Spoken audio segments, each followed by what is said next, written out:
Praise the Lord, ஹalleluya.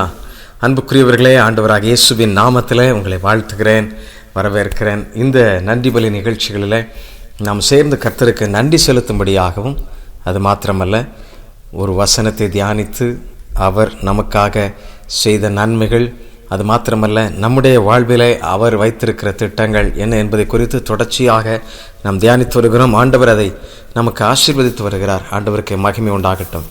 இன்றைக்கும் உங்களோடு கூட பகிர்ந்து கொள்ளும்படியாக எடுத்துக்கொண்ட வேத வசனம் ரோமருக்கு எழுதின கடிதம் 8ஆம் அதிகாரம் 30ஆம் வசனம். ரோமர் 8:30. எவர்களை முன்குறித்தாரோ அவர்களை அழைத்தும் இருக்கிறார், எவர்களை அழைத்தாரோ அவர்களை நீதிமான்களாக்கியும் இருக்கிறார், எவர்களை நீதிமான்களாக்கினாரோ அவர்களை மகிமைப்படுத்தியும் இருக்கிறார் என்று சொல்லப்பட்டிருக்கிறது. ஆண்டவர் இந்த வசனத்தில் நமக்கு சொல்லப்பட்ட மிக முக்கியமான 4 கருத்துக்களை உங்களோடு கூட பகிர்ந்து கொள்ள விரும்புகிறேன். ஆண்டவர் நம்மை உருவாக்கும் பொழுது, தாயின் வயிற்றிலை உருவாக்கும் முன்னமே நம்முடைய துவக்கத்தையும் முடிவையும் அறிந்திருக்கிறவர். அப்படி என்றால் துவக்கத்தையும் அறிந்தவர், முடிவையும் அறிந்திருக்கிறார் என்றால், இடைப்பட்ட ஒவ்வொரு நாட்களும் எப்படிப்பட்ட நாட்களாக இருக்கும் என்பதை அவர் எல்லாவற்றையும் திட்டமிட்டிருக்கிறார் என்பதைத்தான் தெளிவாக சொல்லப்பட்டிருக்கிறது. அதனால தான் முன்குறித்தார், அழைத்தார், நீதிமான்களாக்கினார், அவர் மகிமைப்படுத்துகிறார் என்று சொல்லப்பட்டிருக்கிறது. இந்த அழைப்பும் இந்த நீதிமானும் இந்த ரெண்டும் இடைப்பட்ட நாட்களிலே தொடர்ச்சியாக நடைபெறுகின்ற ஒரு சம்பவம். அப்படி என்றால், இந்த முன்குறிப்பு தாயின் வயிற்றிலே சிலரை முன்குறிக்கிறார். சிலருக்கு அந்த வரைபடம் முதலாவதாகவே வெளிவர, அது தெரிய வர, அந்த தீர்க்க தரிசனம் மூலமாக வெளிப்பட சிலர் அழைப்பை பெற்றுக்கொள்ளுகின்றார்கள். சிறிய வாழ்க்கையிலே, அதாவது பள்ளி பருவத்திலிருந்து அவர்கள் சுவிசேஷ பணிக்கென்று, கிறிஸ்துவின் வாழ்வுக்கென்று, கிறிஸ்துவின் சாட்சிகளாக அவர்கள் நிற்க ஆரம்பிக்கிறார்கள். சிலருக்கு சில ஆண்டுகள் கடந்த பின்புதான் இந்த ரட்சிப்பு என்கிற அந்த விலையேறப்பெற்ற பொக்கிஷம் கிடைக்கிறது. ஆம் பிரியமானவர்களே, அதன் பின்புதான் நான் கர்த்தருக்காக என்ன செய்ய வேண்டும் என்கிற திட்டத்தை குறித்து அவர்கள் ஆய்வு செய்கிறார்கள். இந்த பூமியிலே பிறப்பிக்கப்படுகிற ஒவ்வொரு மனுஷனும் தேவனுடையவர்கள், தேவனுக்குரியவர்கள் என்பதை மறந்துவிடவே கூடாது. நாம் இந்த உலகத்திற்குரியவர்கள், இல்லை என்றால் இந்த உலகத்தினால் நான் உருவாக்கப்பட்டவன் அல்லவே அல்ல. ஆம், நன்றாக புரிந்து கொள்ளுங்கள். தாயின் வயிற்றில் தோன்றும் முன்பதாகவே நான் உன்னை அறிந்திருக்கிறேன், என்னை உன் கண்கள் கண்டது என்று சொல்லியிருக்கிறார். அப்படி என்றால் இது ஏதோ எழுதி வைக்கப்பட்ட ஒரு கதை அல்ல, கட்டுக்கதை அல்ல. தேவன் நமக்கு கொடுத்திருக்கிற வாக்கு தத்தம். அப்படிப்பட்ட வாக்குத்தத்தை நாம் ஆழமாக பற்றி பிடித்து கொண்டு வாழ்வோம் என்றால், நிச்சயமாக நம்முடைய வாழ்விலே தேவனுடைய சித்தத்தை பரிபூரணமாக நிறைவேற்றி முடிப்போம். காலம் காலமாக சத்துரு தனக்கென்று அவன் ஒரு ராஜ்யத்தை கட்டி கொண்டிருக்கும் பொழுது, ஆண்டவர் அவருடைய பிள்ளைகள் மூலமாக, அவரால் தெரிந்து கொள்ளப்பட்ட பிள்ளைகள் மூலமாக அவருடைய ராஜ்யத்தை கட்டுகிறார். ஆகவே தான் நீங்கள் சந்ததிகளாக அவரை சேவியுங்கள் என்று சொல்லுகிறோம். நீங்கள் எதை அஸ்திபாரம் இடுகிறீர்கள்? ஜெபத்தையும் தேவனுடைய திட்டத்தையும் உங்களுடைய குடும்பத்தில் அஸ்திபாரம் இட்டு பாருங்கள். உங்களுடைய வாழ்வு மிகவும், உங்களுடைய சந்ததிகள் மிகவும் பலத்திருக்கும். அல்லேலூயா. ஆபிரகாம் அப்படி விசுவாசித்தான். அவனுடைய தரிசனம், அவனுடைய விசுவாசம், அவனுடைய ஆழம், அவனுடைய நம்பிக்கை எல்லாம் இன்றைக்கு ஒரு பெரும் இஸ்ரவேல் ஜனங்களுக்கு, அவருடைய பிள்ளைகளுக்கு, யாக்கோபை துவங்கி ஒரு பெரும் ஆசீர்வாதத்தை கொண்டு வந்திருக்கிறதை பார்க்கிறோம். ஆகவே இந்த தேசத்திற்கு, நம்முடைய இந்திய தேசத்திற்கு நீங்களும் நானும் ஒரு மிகப்பெரிய ஆசீர்வாதத்தின் காரணிகள் என்பதை மறந்துவிடவே கூடாது. ஆகவே ஒரு சிற்பி ஒருவன் அந்த ஒரு கல்லை எடுத்து செதுக்கும் முன்பதாகவே இதில் என்ன வர வேண்டும் என்று சொல்லி திட்டம் பண்ணுகிறானோ, அவன் ஆழமாக திட்டம் பண்ணி என்ன செய்கிறான்? அந்த காரியத்தை அவன் முழுமையாக அறிந்திருக்கிறதை நாம் பார்க்க முடிகிறது. ஆகவே அவருடைய சித்தத்தை அதில் ஆழமாக அவன் புரிந்து கொண்டு அவன் என்ன செய்கிறான்? அதை செதுக்க ஆரம்பிக்கிறான். நம்முடைய வாழ்விலையும் அவருடைய சித்தத்தை, நம்மை படைத்தவருடைய சித்தத்தை அறிந்து கொண்டு நம்முடைய வாழ்வை நாம் செதுக்கும் பொழுது நாம் முழுமையான அவருடைய சித்தத்தை நிறைவேற்றி முடிப்போம் என்பதிலே சந்தேகமில்லை.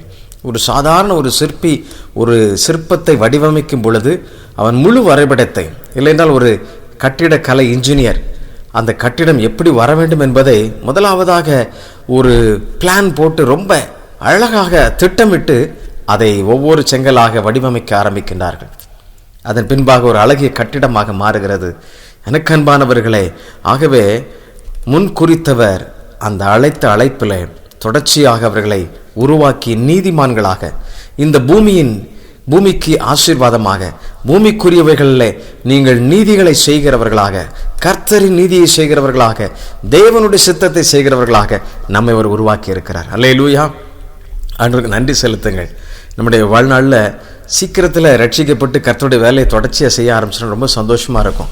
சிலர் ஊழிய பாதையில் இப்போ நான் நிறைய பயணித்து கொண்டிருக்கும் பொழுது இந்த வேலையில் சொல்லுவாங்க, பிரதர், நான் என்னுடைய வாழ்க்கையில் பாதி நாட்களை மிஸ் பண்ணிட்டேன், கர்த்தருக்கென்று செயல்படாமல் அப்படியே நான் விட்டுட்டேன், எனக்கு மிகவும் கில்ட்டியாக இருக்குது, ரொம்ப கஷ்டமாக இருக்குது, இப்போ ஓடி ஓடி ஆத்துமாக்களை சந்தித்து கொண்டிருக்கிறேன்.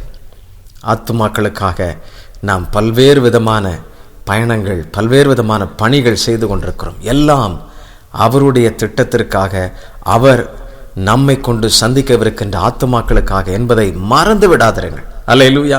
நீங்கள் கோபுரம் கட்டினாலும் சரி, இல்லை எந்த இடத்துல எந்த காரியம் செய்தாலும் அது ஒரு ஆத்மாவுக்காக என்பதை எண்ணி பாருங்கள்.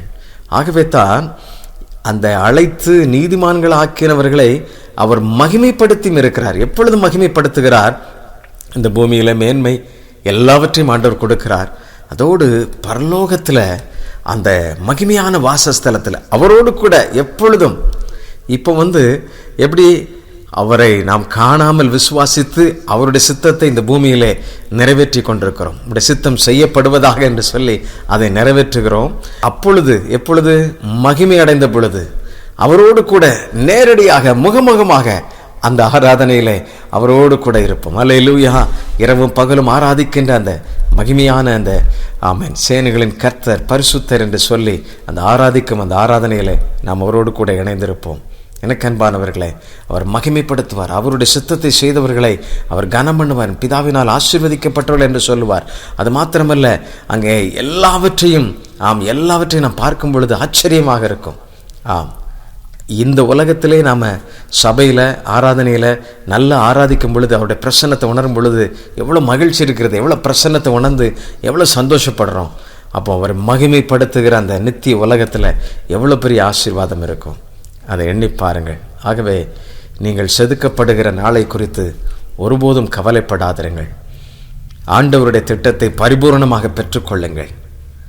ஆபிரகாம் அதை பெற்றுக்கொண்டான். ஈசாக்கு வைத்து ஆண்டவர் செதுக்கினார், பெற்றுக்கொண்டான், கவலைப்படவே இல்லை, ஆயத்தப்படுத்தி அவரிடத்தில் பெற்றுக்கொண்டான். பிரியமானவர்களே, சந்ததியை கர்த்தர் ஆசீர்வதித்து பெருகச் செய்கிறார். இப்படி ஒவ்வொருவருக்கும் அவருடைய வாழ்வில் பல படிப்பினைகள் உண்டு. நிச்சயமாக ஆமென் உங்களை மகிமைப்படுத்துவார். உங்களை நீதிமான்களாக இந்த பூமியில் அநேகருக்கு அவருடைய சாட்சியின் பிரஜைகளாக, பிரதிநிதிகளாக தொடர்ந்து வைப்பார். நீங்கள் விசுவாசிங்க. கர்த்தருடைய நாமம் உங்கள் மூலமாக மகிமைப்படட்டும். ஜெபிப்போமா? அன்பின் ஆண்டவரே, இந்த அருமையான வேலைக்காக நாங்கள் துதிக்கிறோம், ஸ்தோத்தரிக்கிறோம். அப்பா, எங்களை முன் குறித்தவர், எங்களை அழைத்தவர், பெயர் சொல்லி அழைத்தவர்.